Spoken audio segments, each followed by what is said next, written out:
Ayan.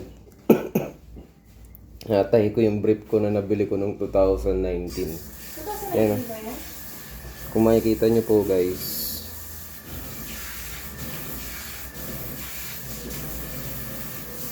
Alam mo hindi sumasahod ng 40 mil eh.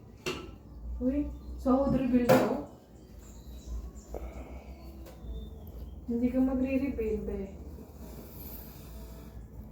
Dalawa to actually. Meron pa yung isa doon kulay pula, tatahiin ko rin. Tingin?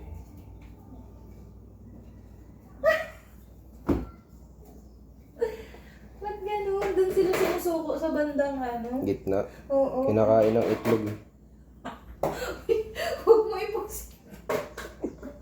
Nakain ko ng itlog ko yung mga brief. Kaya sa gitna yung butas. Yun yung ano. May blade po kasi to.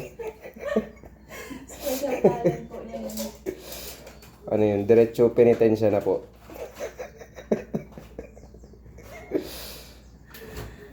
Ala, wala nang tinapay talaga siya. Di pa ako bumibili ng peanut butter na palaman yan ha. Masarap yung ano, ladies choice na mayonnaise. Top tier. Ladies Joyce. Top tier. Dati nung bata ako, hindi ko siya masyado na-appreciate. Kasi parang, ano to? Baliw sa bata, hindi yan talaga. Nung tumanda ako, ang sarap pala ito. Okay na siya, babe. Mm. Ay, pati yung ano, nalagyan ng semento. Yung ano, gilid.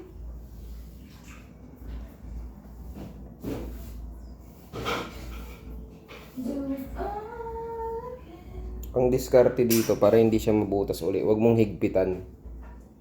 Kasi may higit niya yung lumang ano. Kasi ano to, stretchable eh. So pag hinihigpitan mo siya, tapos nalabahan siya or na-stretch, Stretch. mapupunit siya ulit.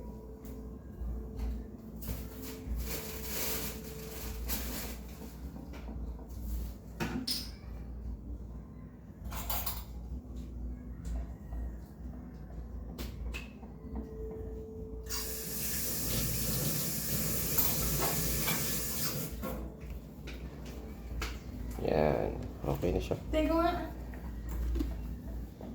So, ito naman, ito, nagbabadya na ngayon. O, diba? Sobrang nipis niya na kasi. Ayan na po yung susunod. So, siguro good for, ano na lang to.